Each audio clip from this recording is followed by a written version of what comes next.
My parents accused me of an affair with my brother-in-law, threw me out, and tried to destroy my career. The shocking truth was uncovered. Over the past 6 years, I have established a prosperous career as a senior programmer at a large software business. My parents insist on family values and sticking together, so even though I make more than enough money to live on my own in a wonderful apartment, I've been living with them. Although they have always been domineering, I persuaded myself that it was simply their expression of affection. The environment in our home has always been complicated. This is also where my sister, Emily, 32F, and her husband, James, 34M, reside. 3 years ago, James obtained a job close by, and our parents were overjoyed, so they moved back in with them. Emily has always been the golden child, the ideal life, marriage, and grades. The comparison began in our early years and has continued ever since. I love my sister, don't get me wrong, but sharing a home has been difficult. Since I work from home the majority of the time, my folks are always watching me. They keep an eye on who I speak to on video calls, when I start work, and when I take breaks. They have persuaded themselves that this degree of engagement in my life is both required and typical. Even though my precise schedule is shown on the refrigerator, my mother frequently interrupts me in my home office during crucial meetings, saying she forgot I was working. Michael, my 29-year-old partner, lives across the nation. He has been tremendously supportive over our 3 years of long-distance dating, but he and our relationship were never accepted by my parents. They treat James as the son they never had and compare Michael to him all the time. They attack every aspect of Michael, including his choice to live on the West Coast, his work as a software engineer, ironically, the same field as myself, and even his attire when we video chat. James has always been cordial, treating me not just as his wife's sibling, but also like a little sister. We had a good relationship, and I valued having someone who didn't criticize me all the time. He frequently defended me during family dinners when my parents began their routine comments about my life choices, as if he understood the burden I was under. Up until 2 weeks ago, everything seemed under control. With solemn faces, my parents summoned me into the living room. I was managing a group of developers on a significant software update during a pivotal project phase, so the timing couldn't have been worse. They said they discovered offensive texts on my laptop that purportedly demonstrated my attempt to conduct an affair with James. I was caught completely off guard. The messages they displayed to me were obviously fake and completely out of context.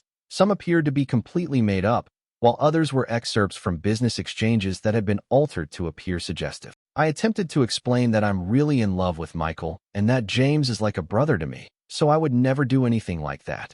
They wouldn't even look when I promised to show them my actual message history. They refused to pay attention.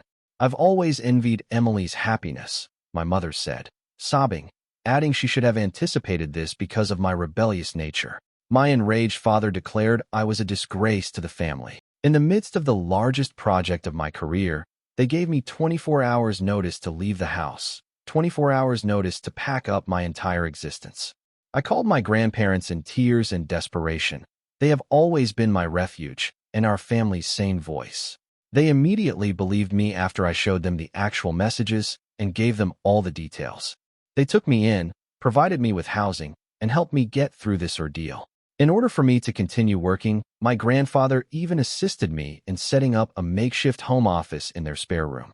My father was furious to learn that I was staying with them. When I wasn't there, he actually came to their house and yelled at them for enabling me and undermining his authority. My father became even more irate when my grandfather refused to back down and stood up for me, declaring he would never talk to them again.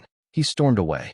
I was devastated to see my grandfather, who is normally composed, trembling with rage following that altercation. Things got worse when my father began getting in touch with my place of employment. He made outrageous charges about my inappropriate behavior and unstable mental state in emails he sent to my manager and the Human Resources Department. He even made an attempt to persuade them that I was giving competitors access to company secrets. Fortunately, my manager has been understanding, and my work history speaks for itself. However, the strain is having an adverse effect. It has been embarrassing for me to have to explain these private matters to my colleagues. Then, my granddad unexpectedly died yesterday. The agony is intolerable. He was more than simply my grandfather. He was also my confidant, my guardian, and the one who always had faith in me. The fact that my parents did not attend the funeral only makes it worse. They had left town. Later, When I was organizing my grandfather's funeral, I discovered through my cousin that they were actually on vacation, sharing photos from a beach resort on Facebook. Every happy picture they shared made my heart ache. Taking an emergency leave of absence from his job, Michael flew in to support me during this trying period. My parents appeared out of nowhere as soon as he got to my grandparents' house. As though Michael's presence was somehow improper, my father sarcastically inquired as to why he was there. I eventually lost my temper at that point. I asked them who they believed had taken care of all the funeral planning, who had supported Grandma during her most trying time, who had stayed up late planning the ceremony, calling family, and interacting with the funeral home while they were taking selfies on the beach. Then, in an unsettling development, my father's entire personality altered. A disturbing calm took the place of the rage in his eyes. He became oddly calm and said he wanted to forgive me for what had happened with James and let the past be the past. He said he would let me stay with Grandma, but only if he got what was rightfully his. I understood exactly what he was after. Therefore, I was horrified by the abrupt change in his demeanor. My grandfather had been quietly successful with his investments over the last few years. My father desired his inheritance because he had accumulated a sizable nest egg. He had the gall to come and demand money after everything they had done to us, and after leaving us during the funeral. He was unaware, however, that Grandpa had anticipated this. While organizing Grandpa's study the day following his death, we discovered a note hidden in his desk drawer. All it said was, "Call Bob." Bob, who had visited him multiple times over the years, was both his lawyer and an old friend. We found out that Grandpa had left everything to me when we got in touch with Bob. I now owned every cent of his savings. Grandma would always have a place to live, protected from anyone who would try to take it away from her, thanks to the house being signed over to her. My father broke his cool exterior when I told him this. As he accused me of controlling Grandpa and turning him against his own son, his face flushed with anger. He went on a tirade about how he deserved his parents' money and how he had always supported them. It was almost comical that he was accusing me of deception when he was the one who had left his family to pursue his greed. In an attempt to persuade me, my mother said things like, "Didn't you try to take away your sister's happiness? You now wish for us to suffer as well." However, I refused to back down. Grandpa had made up his mind, and I was going to respect it. I clarified that Grandpa had only recognized where their priorities lay and that Bob, his attorney, could confirm all I said. I also said that there was no conspiracy. The tension in the air was oppressive as they departed. As I watched them leave, I felt both relief and grief. Relief that Grandpa had kept us safe even when he was not around, and sadness that my connection with my parents had reached a breaking point. I'm now concentrating on reconstructing my life and caring for Grandma. Throughout it all, Michael has been amazing, offering consolation and support when I needed it most. However, I can't help but wonder whether there was anything I could have done differently to avoid all of this suffering. Reddit. I realize this post is lengthy, but I had to get everything out. Everything has become more problematic because of the inheritance situation, and I'm worried that my parents might try something extreme. I would be grateful for any guidance on legal protection. Has anyone else experienced a similar situation? How did you respond to it? Things took a turn for the worse a few days after my last update. Apparently not satisfied with simply pestering my workplace, my father has begun reaching out to our company's customers. I learned this when a representative from one of our largest clients pulled me aside in a virtual meeting to voice concerns about upsetting emails they had received about me. These emails were kindly forwarded by them. My father was methodically attempting to damage my work relationships after he somehow managed to obtain our client list. According to the emails, I was a volatile individual who was stealing business secrets and taking advantage of older family members for financial gain. The fact that he disclosed information regarding customer projects that he shouldn't have known about is very troubling. Now, since he works for a partner company, I'm wondering if James was giving him false information. The legal department of my company has been engaged. In addition to the possible harm to my reputation, they are taking this extremely seriously because my father's activities are endangering business partnerships. My parents received a cease and desist letter from them, which only appears to have made them angrier. My parents have responded by launching a full-scale campaign against me on social media. In order to disseminate their story, they have made numerous phony profiles in addition to publishing on their own accounts. The stories they are telling are getting more complex.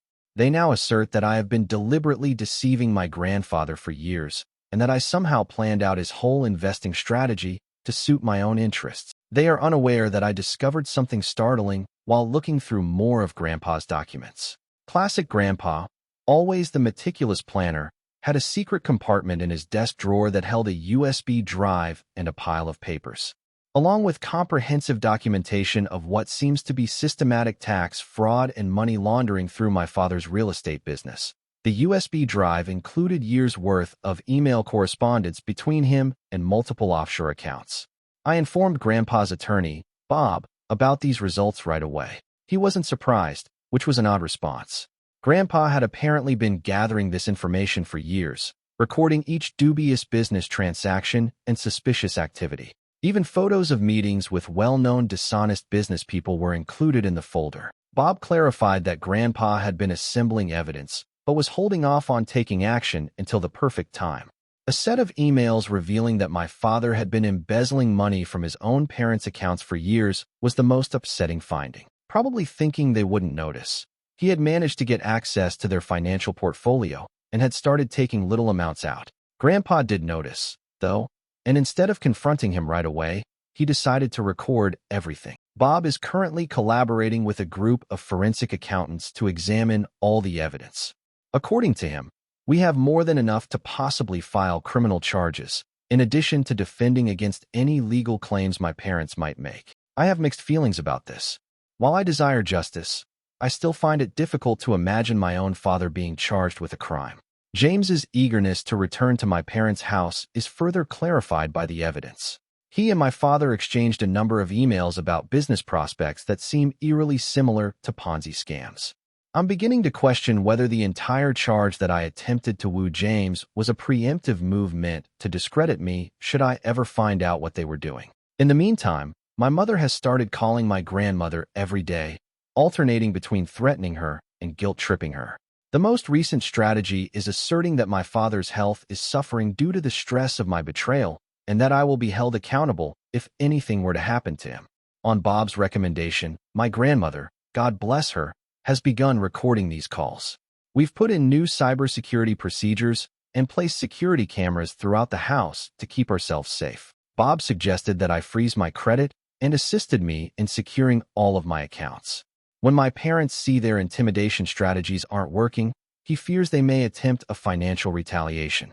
My job has been suffering due to the stress, but in a surprising turn of events, this has improved my standing inside the organization.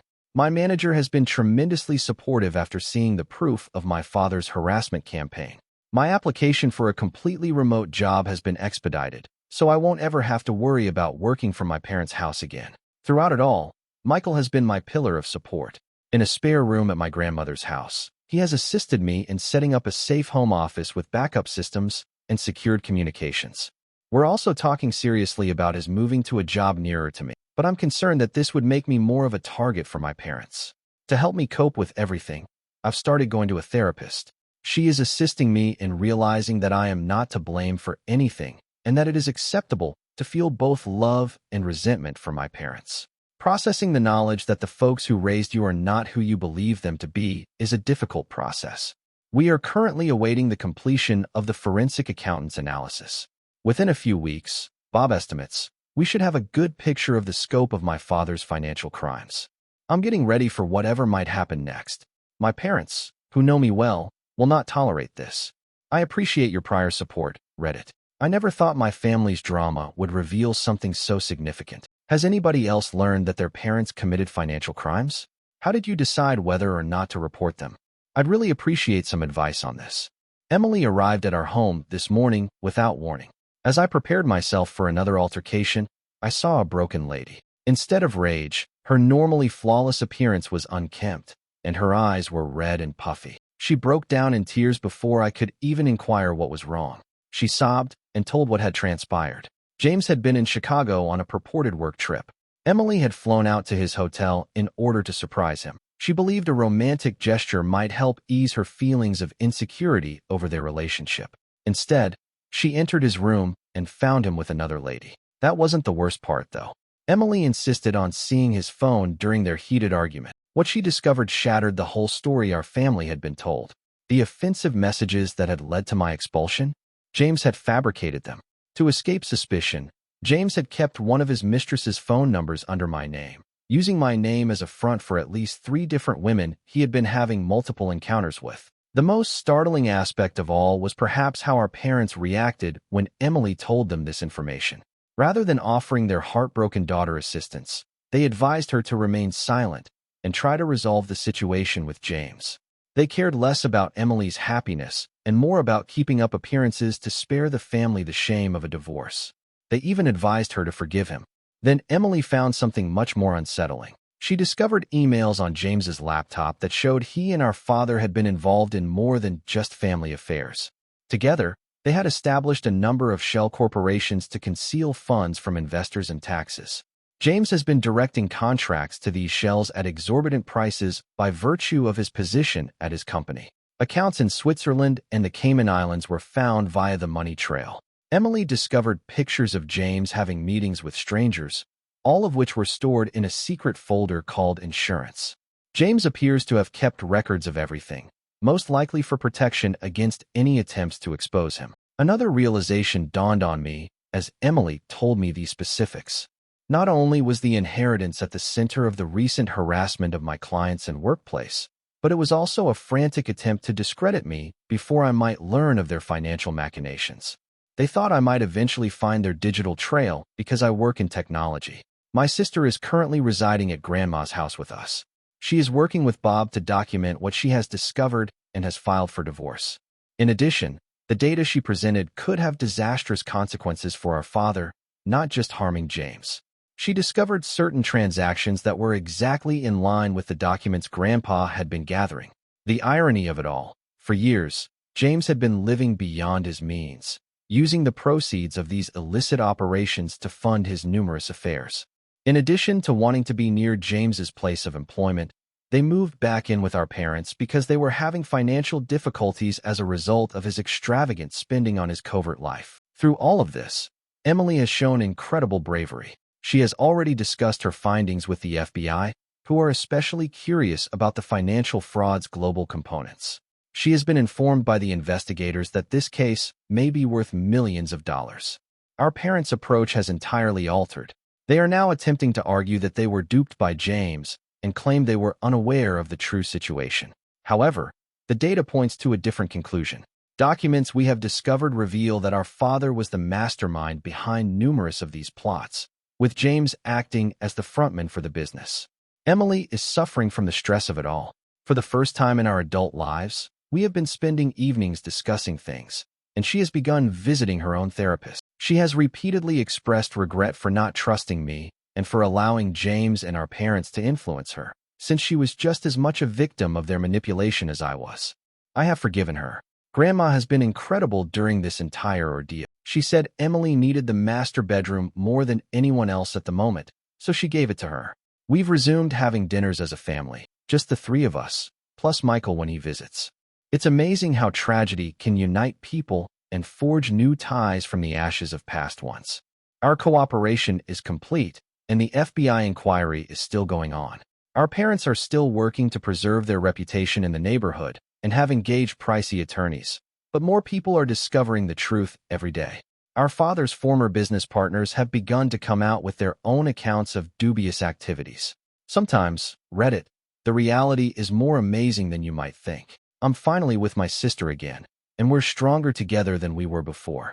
We're getting ready for what is probably going to be a protracted court struggle, but at least we're doing it together as a family. This is a true family, founded on support and truth rather than deceit and manipulation. Has anyone else experienced a similar situation where revealing a single family secret revealed a whole network of dishonesty? How did you handle the fallout? The pace of progress has exceeded everyone's expectations. The FBI intervened last Friday morning when my father and James were enjoying their customary business breakfast at their preferred high-end eatery. I will never forget the expressions on their faces as they were carried out in handcuffs directly in front of the city's most affluent business community. In an instant, their meticulously constructed image of prosperous businessmen fell apart. Teams attacked their offices, our parents' home, and a number of storage units we were unaware existed. As part of a coordinated raid that took place in numerous locations at once, they discovered proof of a 3-continent money laundering scheme, offshore account details, and decades worth of fake documents. Over $50 million is the preliminary estimate of the whole scam. However, that wasn't even the most fulfilling aspect. Do you recall the pictures James had saved for insurance? As it happens, he wasn't the only one who kept records. 3 of his ex-girlfriends came forward with pictures, emails, and text conversations dating back years.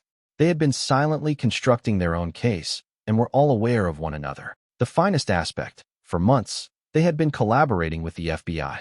James's recent business travels were watched, and every transaction was recorded. As one might anticipate, my mother's response to the arrest was quite predictable. She made an effort to play the victim by saying she was unaware of their illicit actions.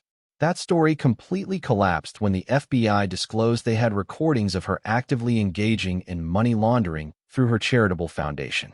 All those lavish galas she held to raise money? Simple plots to wash up shady finances. There has been extensive media coverage. The story was carried by all local news channels and even by several national ones. Prominent businessman and son-in-law arrested in multi-million-dollar fraud scheme. The headlines continued to appear. Overnight, my father's meticulously cultivated reputation as a community leader and benefactor was destroyed. The reaction from their social circle was fast and harsh. Those who once admired them at charity functions now act as though they had never met them. Their church requested that they resign from all committees, and the country club canceled their membership. In an effort to protect their own reputations, former business partners are going out of their way to assist the authorities. James's company quickly distanced itself from the situation. He was fired right away, and they are completely assisting with the investigation, as it seems he had also been defrauding them by inflating contracts and keeping the difference for himself. His name has become poisonous in the sector, and his professional reputation has been utterly wrecked. What the forensic accountants at the FBI discovered made me laugh aloud. Grandpa left that property in the trust in Florida. It was more than simply a dilapidated house. It held the secret to their whole scheme. Grandpa had purchased it specifically to serve as evidence after learning it was being used as a front for money laundering. He was aware that the property inquiry would reveal everything if they attempted to challenge the will. Even from the afterlife, he played them like a chess master. James and my father both agreed to plea bargains last week. The punishment is severe. My father will serve 15 years in federal prison. James will serve 12 years, and all assets related to their crimes will be forfeited. For the remainder of their lives, they will both be making restitution. Next month, my mother will likely be sentenced to 8 to 10 years in prison for her involvement in the money laundering conspiracy. After all of this, Emily is stronger than ever. She started her own business with the settlement, the modest sum remaining after asset forfeiture, once the divorce was finalized. We've never been closer since she moved into a comfortable apartment close to Grandma's house. Our parents worked very hard to sever the sister link, but it has since become indestructible. There was more karma to come. Do you recall how my parents attempted to ruin my reputation in the workplace? The board of my organization was so pleased with my handling of the matter that they promoted me to the position of Director of Security Operations. I now oversee a group of people that work to stop the exact type of scam that James and my father perpetrated. Last month, Michael relocated here, and we recently purchased a home a few blocks away from Grandma. By the way, she's doing fantastically. She used her experience to help others by starting a support group for families impacted by financial fraud. What about the valuable social standing of my mother? When I last heard about her, her old pals were openly avoiding her while she was shopping at the bargain grocery store. Her friends have made it apparent that she is no longer welcome in their group, and her expensive jewelry and clothing have all been confiscated. Reddit, justice isn't always served perfectly, but sometimes karma delivers flawlessly. Despite going through a lot, my family has emerged stronger, closer, and wiser. I want to express my gratitude to everyone who helped me along the way, and to everyone who has experienced similar betrayals in their families. Never give up. When the truth finally surfaces, it's a magnificent moment.